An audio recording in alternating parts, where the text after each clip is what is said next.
We're in Owensboro, Kentucky at Moonlight Barbecue, the one and only. Patrick, I can't think of doing a Chuck's Big Adventure in Kentucky without Moonlight Barbecue, but I know you guys know how famous you are, but it took a long time to get there, didn't it? Yeah, overnight success, like 6 decades in the making. Everyone sees where you're at and no one sees where you came from. And I think that's the story, whether you're an Olympic athlete, a famous chef, or a humble cook. You know, they don't see the effort that goes into every day to grind out success. And it's taken it not just by your family, but by employees who've been with you for a long time. Yeah, I'm really blessed. We've got employees who've been here over 40 years. Wow.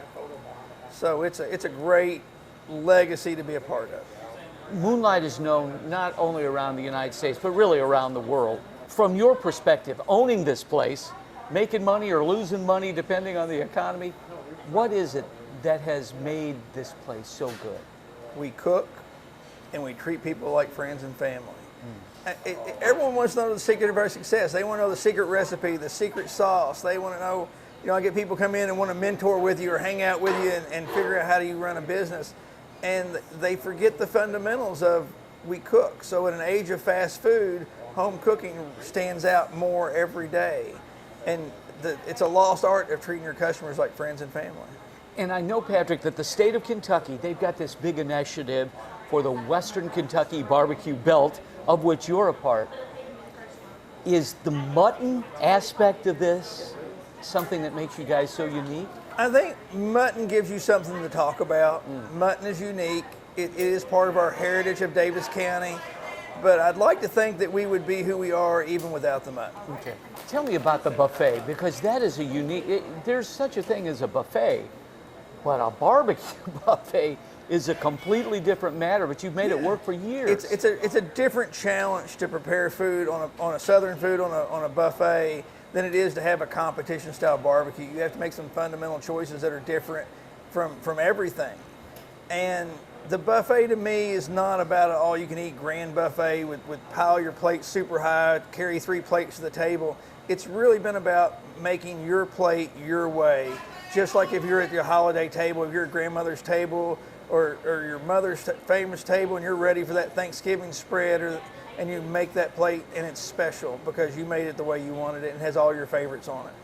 And that's a big deal, because that is food equals family, equals relationships, equals good feelings and memories too. Well, there's no one way to make some dishes. Like cornbread, some people want them thick, some want them thin, some want them dark, some want them light. It's just like barbecue meat. Some want more outside, some want more inside. Some wants that one little piece over in the corner of the buffet pan is just the one piece that they want.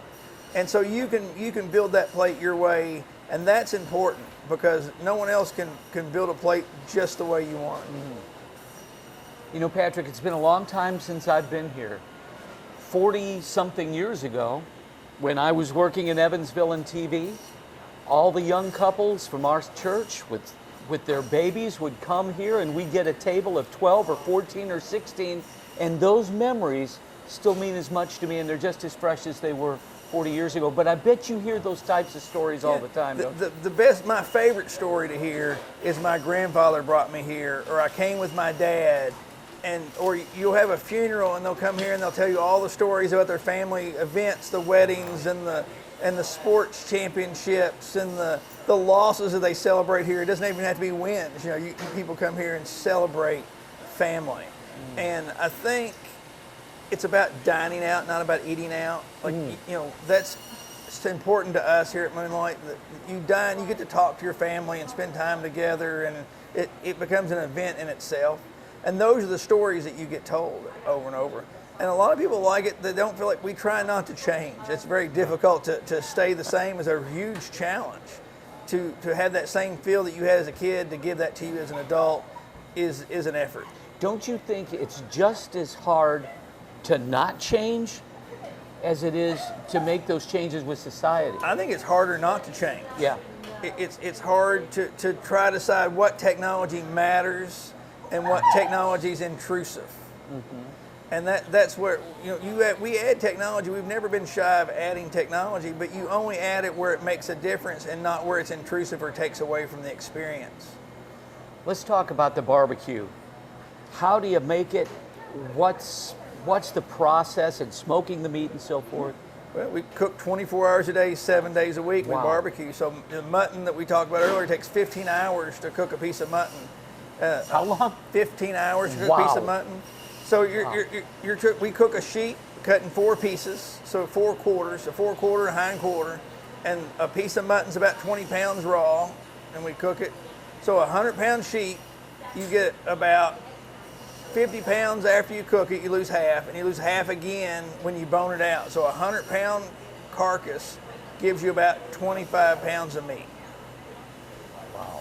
So there's a lot of loss. It really makes mutton that cost about like a steak. And that's something that's changed here recently is barbecue was always a poor man's food. Right. Barbecue was always affordable food. And so now it was beef brisket and mutton both pressing the cost of steak eating out. It definitely creates pressures to create value and find value for customers. Mm-hmm. But you have to stay in business some way, right? And we do it. I mean, you just have to really market to the people what they want. Mm-hmm. And what they want is what they had at home.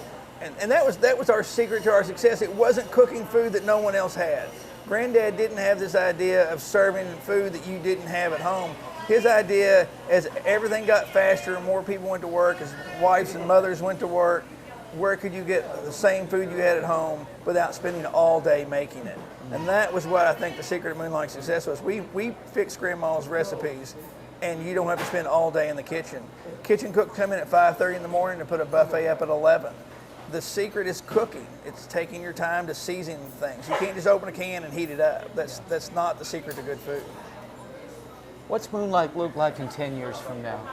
I hope it looks exactly like it is right now. 20 years from now, 30 years from now. We're blessed to have several of the 4th generation here working. I'm a 3rd generation owner.